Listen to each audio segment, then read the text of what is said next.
साप आणि विंचू यापेक्षा जर जास्त काही विषारी असेल ना, तो म्हणजे माणसाचा स्वभाव. कारण प्राण्यांच्या विषावर उपचार करता येतात, पण माणसाचा स्वभाव जर विषारी असेल ना, त्यावर उपचार होत नाही. म्हणून तुम्ही लोकांशी मैत्री करताना जपून करा. गरजेचं नाही की चांगलं आणि गोड बोलणारा प्रत्येक जण चांगलाच असेल. कधीकधी कटकारस्थान करणारे सुद्धा खूप गोड बोलतात आणि पाठीला खंजीर खुपसतात. आजूबाजूला कितीही गोड बोलणारी लोक असतील ना, तरी माणसं आपल्याला ओळखता यायला हवी आणि ते आजच्या काळाची गरज सुद्धा आहे. त्यामुळेच तुम्ही तपासून मैत्री करा. चालाख, चतुराई आणि कपट हे सगळं असणाऱ्याला आजकाल हुशार म्हणतात. सरळ राहिलं तर मूर्खात गिनती होईल आणि तुमचा स्वभाव भोळेपणा म्हणजे तुमचा बावळटपणा असं म्हटलं जातात. कोणाशी कपट भावनेने नाही वागता आलं तरी चालेल, पण चलाखपणा असू द्या. तो नसेल तर कायम तुमचं नुकसान होईल, हे नेहमी लक्षात ठेवा. हे मान्य आहे की नात्यांना संपवणं खूप वाईट आहे, पण त्यापेक्षाही वाईट आहे खोट्या नात्यांना जिवंत ठेवणं. ज्या नात्यांमध्ये आपुलकी, प्रेम, जिव्हाळा नसेल ना, अशी नाती फक्त आणि फक्त आपल्याला मनस्तापच देतात.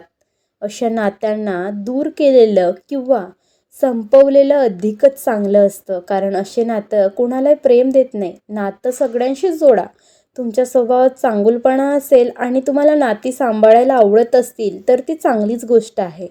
पण नाती सांभाळताना इतरांकडून तुम्ही अपेक्षा ठेवत असाल की समोरच्यानेही तुमच्यासारखं वागावं, तर अशा वेळेस तुमचा भ्रमनिराश होऊ शकतो. कारण समोरचा व्यक्ती तुमच्यासारखा कधीच नसणार आहे. त्यामुळे समोरचा तुमच्यासारखा वागू शकत नाही. समोरची व्यक्ती ही स्वतंत्र आणि वेगळी आहे.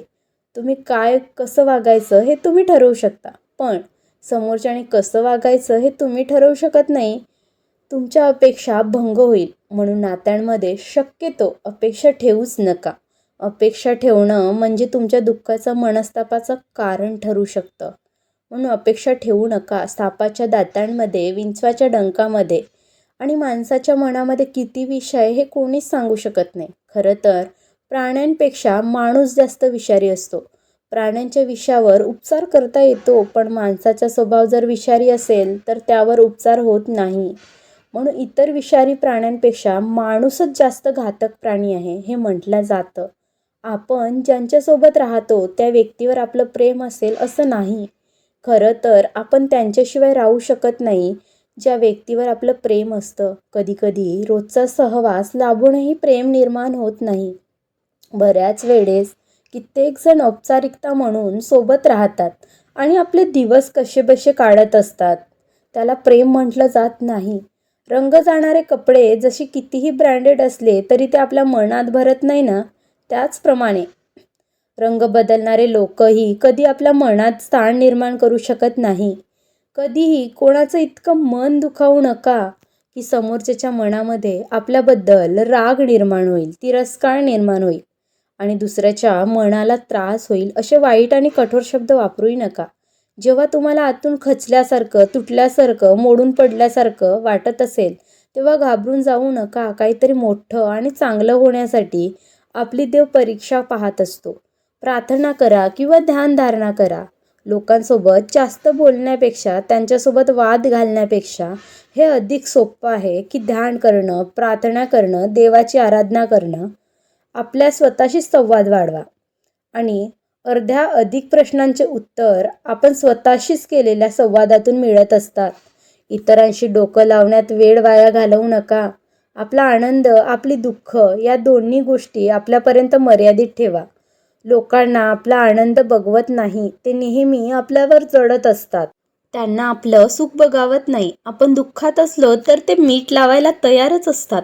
म्हणून या दोन्ही गोष्टी इतरांशी वाटताना बाजूला आपलेच लोक आहेत ना हे तपासून घ्या.